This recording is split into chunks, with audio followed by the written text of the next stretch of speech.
Happy holiday weekend, hobby homesteaders.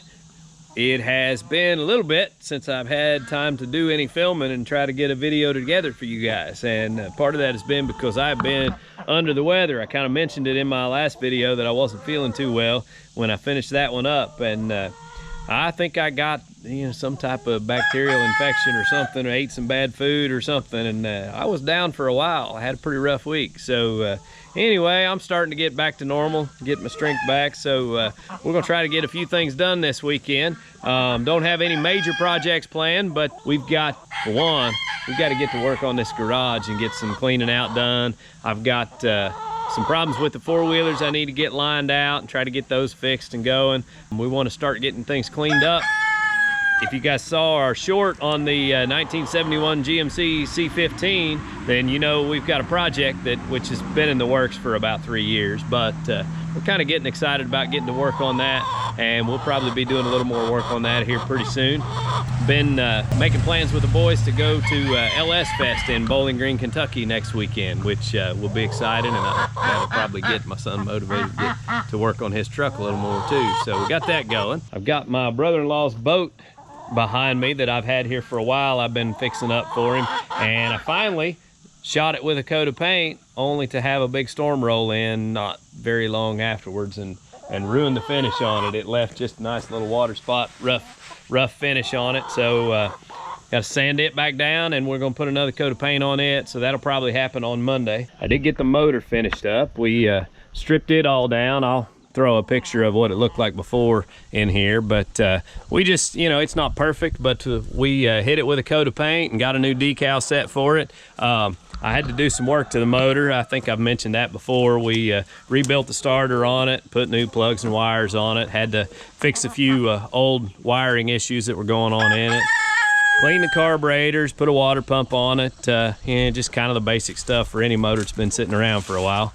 So we got that fixed up, and that part's ready to go. And I also wanted to say thank you to all of you who have subscribed, because we hit the 500 subscriber mark. Now, that means we're small potatoes, but we're growing, and that's good. I'm excited about that. So I appreciate all of y'all for doing that. I got some stickers made with our little logo on it. And what I've been doing is, for people who regularly interact with the channel, leave me comments and stuff like that, once I notice that, I've been trying to send messages or provide my email, and I'm sending those stickers out to people who are kind of helping us make this YouTube channel a success. So just kind of a little thank you. So if you're interested in one of those stickers, comment, let us know what you think of the things that we're posting. Just interact with us on our posts, and we may hook you up with one of those stickers.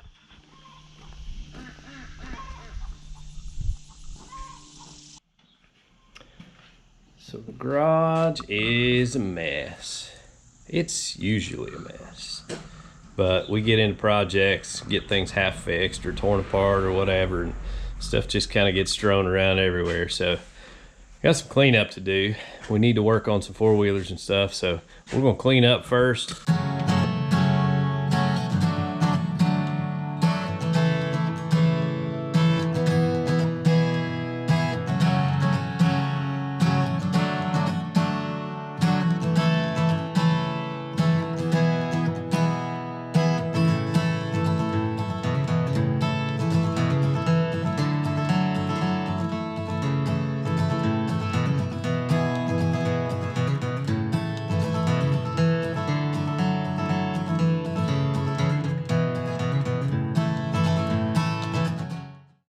So we got her cleaned up, sort of.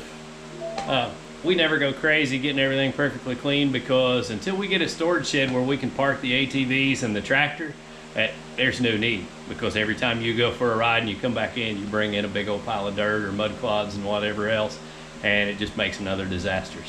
So that's the next big project on my list, is to get us a big storage shed built. But lumber prices have come back down, so that's good. So hopefully we'll be able to get started on that before too much longer. But it is what it is. You gotta wait until you have the money, right? But we kind of got the stuff reorganized, got the tools put back in the general area where they go, so that we can start tearing it all apart again. And that's what we do. We clean it up a little bit, get halfway organized, and then we bring in the next batch of projects and tear it all apart again. One of the projects I'm getting ready to work on is the little Coleman ATV right here. The chain came off the other day, and he was booking along pretty good when it came off, and so he wrapped it up under the front sprocket, so it's all jammed up in the side cover there. So I'm gonna have to take it apart. Hopefully we didn't break anything major, but see if I can't get that thing put back together and get it working for him. And finally, my boy Cameron's truck is it has the Titan gas cap light coming on it, but it's got a brand new gas cap, and what the deal is one of his vent lines is probably weather cracked or dry rotted or something like that, because he told me the other day when he filled it up at the gas station that it was overflowing a little bit when it filled it up, which tells me that there's a hose or something that's broke. So that's probably what the deal is there. So we're gonna back that in here and get that lined out too.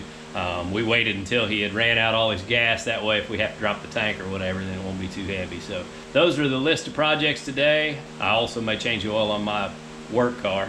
I've got a little Toyota Corolla that I commute back and forth to work because I drive about an hour to work.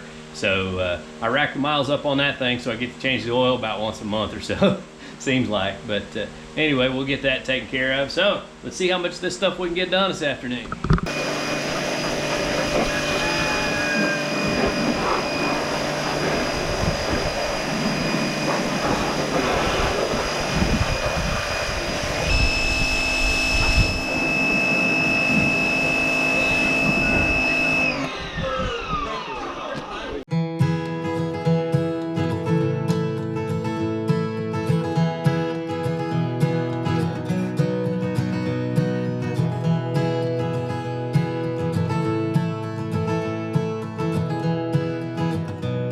So to get this far, we went ahead and took the fenders, the whole shroud set off of here, which was just a bunch of 5mm Allen bolts.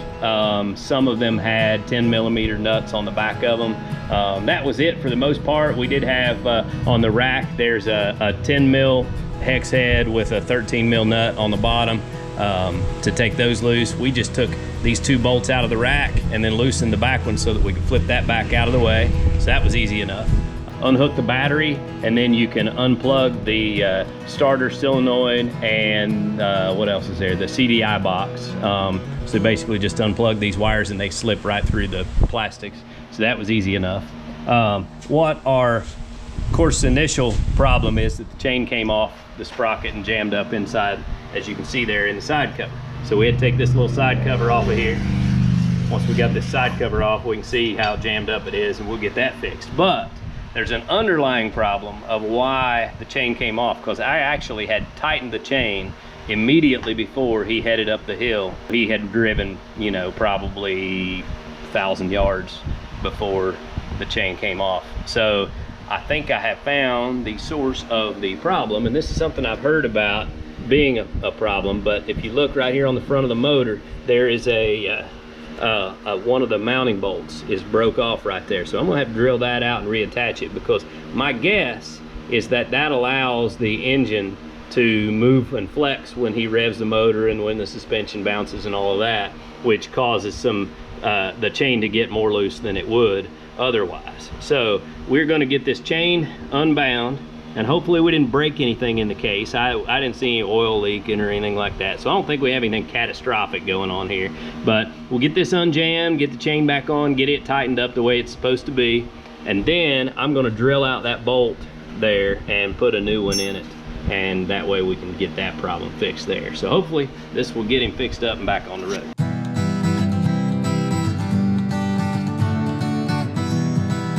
Well, so we found the major source of our problem, and that is we have a 14-tooth front sprocket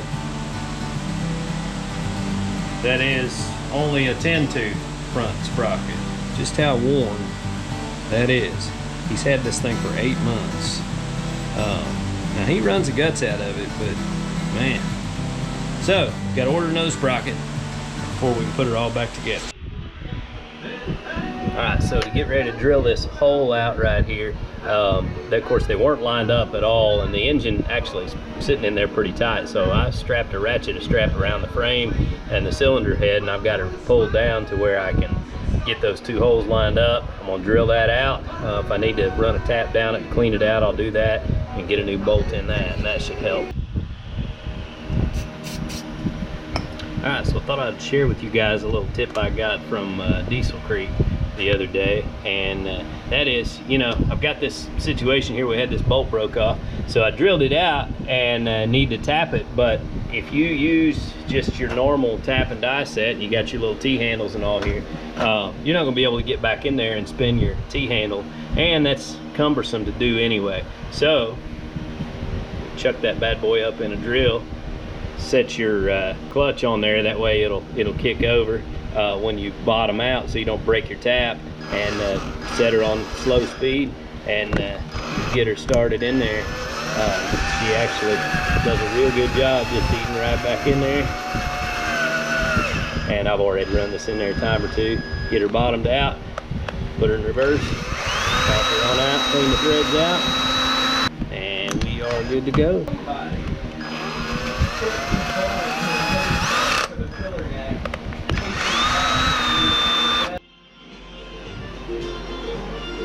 Alright, so he's got an issue with his gas tank. We're gonna have to drop the gas tank, so I'm gonna slide over there and see if I can't help him get that loose and get it dropped out.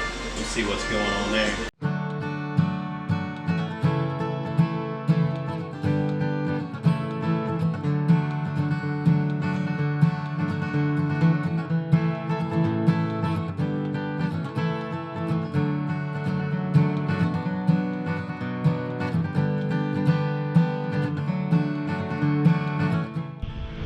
Alright, so we got the tank out and we found the problem. Through all that rust right there, you can see there's a hole right through the top. We didn't find any other obvious issues, but that definitely is our vapor issue and overfill leak and everything. So we're not going to finish up either one of these two projects today because I had to order parts. I had to order a new front sprocket for the four-wheeler, so we had to wait for that to come in, and then Cameron's got to order a new fuel sending unit for his fuel tank in order to get that fixed. So next we're going to hook up to this thing with the tractor and pull it out of the way. We'll park it over there in the driveway, I guess, and that way I can pull my car in here and get the oil changed on it, and then we've got to run to Rural King and get some feed and stuff like that. Tow hooks right on the front there, brother. Thing's a GM, they knew you was gonna have to pull it. I'm just kidding. I like how they don't put a hookup point on this because you aren't supposed to pull anything from it. You ready? Can you handle this speed?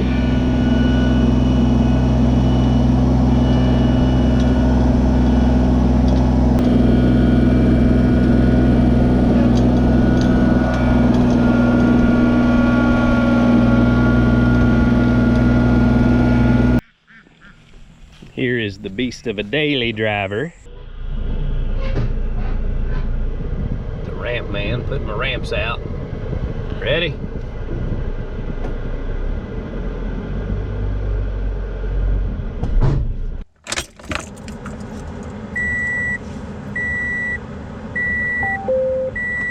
You set?